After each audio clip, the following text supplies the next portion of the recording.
जय इंद्राक्षणी माई माता भगवती कृपा करना। ये हमारी इंद्राक्षणी माता हैं जो 12 साल बाद बाहर निकली थी और केवल 2 महीने के लिए निकली हैं। वैसे पहले 6-6 महीने तक अपने क्षेत्रों का नाली थाली गाँव का भ्रमण करती थी, लेकिन इस बार जो है केवल 2 ही महीने के लिए बाहर आई हैं और अब अपने वापस मंदिर में जा रही हैं 2 महीने का भ्रमण करके। देखो ये 9 दिन का यह हवन हो रहा है, 9 दिन का हवन है ये। 9 दिन का हवन पूर्ण होने पर माता जो है फिर अपने मंदिर में 12 साल के लिए विराजमान हो जाएंगी। माता का चल विग्रह चलता है। जब माता देवरा जाती हैं, यात्रा पर जाती हैं, तो उनका चल विग्रह होता है। उनकी मूर्ति को कोई हाथ नहीं लगाता है, पंडित जी ही लगाते होंगे। और जो नाली थाली के गांव के लोग हैं, हम लोगों की यहाँ यात्रा करते हैं। देखिए ये जल यात्रा निकल रही है, सब चारों ओर जल यात्रा निकल रही है और बहुत सारा, क्योंकि 9 दिन का कार्यक्रम है तो 9 दिन के कार्यक्रम में सारे गांव, आसपास के जितने भी गांव हैं, सेवित गांव हैं, जितने नाली थाली के गांव जा सकते हैं, सभी लोग वहां जाते हैं। और ये देखिए ये झांकियां हैं, ये माता की हैं, ये अपने पारंपरिक वेशभूषा में हैं। बहुत सारे स्कूली बच्चे भी इसमें अपना प्रतिभाग करते हैं, बहुत सारे कार्यक्रम होते रहते हैं। और ये तो हमारे उत्तराखंड की पोशाक है, पाखली।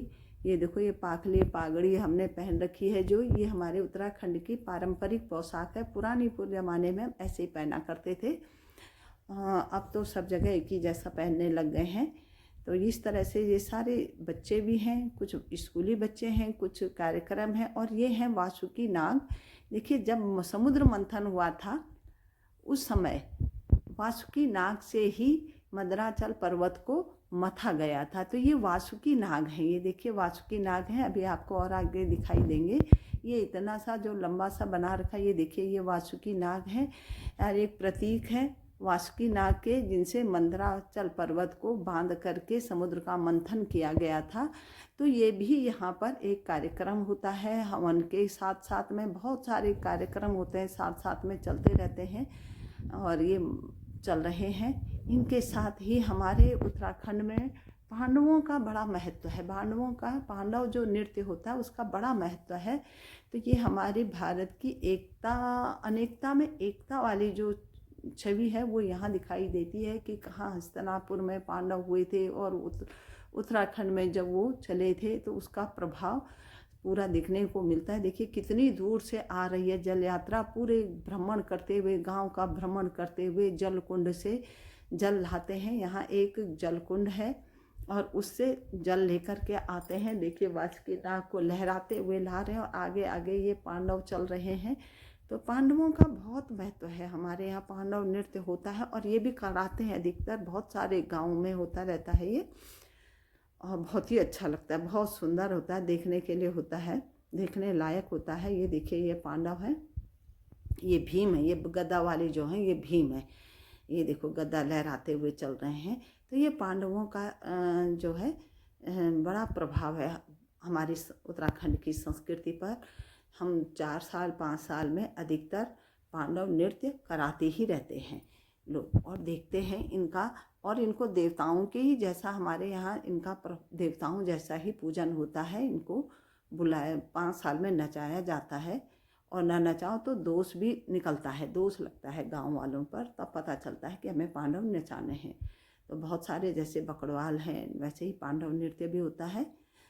तो देखिए बहुत सारे भीड़ है भाई, बहुत ज़्यादा भीड़ है, बहुत सारे लोग कार्यक्रमों में हिस्सा ले रहे हैं।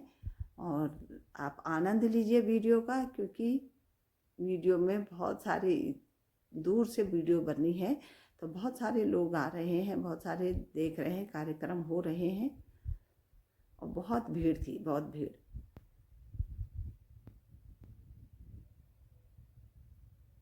ये देखिए ये जल यात्रा कितनी दूर तक गई, सारे गांव का भ्रमण किया इसने, कुंड से जल ला करके फिर ये मंदिर तक जाते हैं और जहाँ हवन चल रहा है देखते रहिए, चलते रहिए। बहुत लंबी है, बहुत लंबी है यात्रा। और सबसे बड़ी बात देखिए यहाँ पुरुष जल यात्रा को ले जा रहे हैं, अमूमन स्त्रियाँ जल यात्रा में होती हैं, लेकिन देवी के यहाँ जो है कुछ नियम है कि इसमें पुरुष ही जल यात्रा ले जा रहे हैं। और ये जो देवियाँ हैं बनी हुई, ये देवियाँ प्रतीक हैं कि माता की बहुत सारी बहनों के रूप में हमारे उत्तराखंड जो है देवभूमि है, और देवभूमि में जगह जगह देवियों का ज़्यादा प्रमाण है, देवी प्रधान है भाई हमारे उत्तराखंड, देवियों का ही है। और विशेष करके जो गढ़वाल क्षेत्र है यहाँ तो देवियों का बहुत प्रभाव है, बहुत मंदिर हैं, जगह जगह अलग अलग नामों से देवियाँ स्थापित हैं, और जिनको माता की बहनों के रूप में माना जाता है कि ये माता की बहुत सारी बहनें हैं। ये यहाँ मंदिर में हवन हो रहा है, और ये देखिए घी की अजस्र धारा, जो अजस्र अजस्र बोला जाता है ना कि जल चढ़ाओ तुम, तो अजस्र धारा, अविरल धारा जो टूटने न पाए, लगातार उसमें से गिरता रहे जल। जब हम कभी शिव का जो पाठ करते हैं, शिवार्चन करते हैं, तो उसमें भी जल की अजस्र धारा डालते हैं। तो वैसे ही यहाँ देखिए ये घी की धारा पड़ रही है ऊपर नाली से, अजस्र धारा, अविरल धारा जो है हवन कुंड में पड़ रही है। लगातार हवन कुंड में घी से हवन किया जा रहा है, लगातार पड़ रही है। हालांकि मना किया जा रहा है कि वीडियोग्राफी ना करें हवन के लिए, जो यहाँ पर है वो मना कर रहे हैं कि वीडियोग्राफी ना करें, सबको भगा दिया। अब देखो सब लोग हट गए हैं, आगे से जो वीडियोग्राफी कर रहे थे सबको हटा दिया है, क्योंकि इतना बड़ा हवन हो रहा है वहाँ।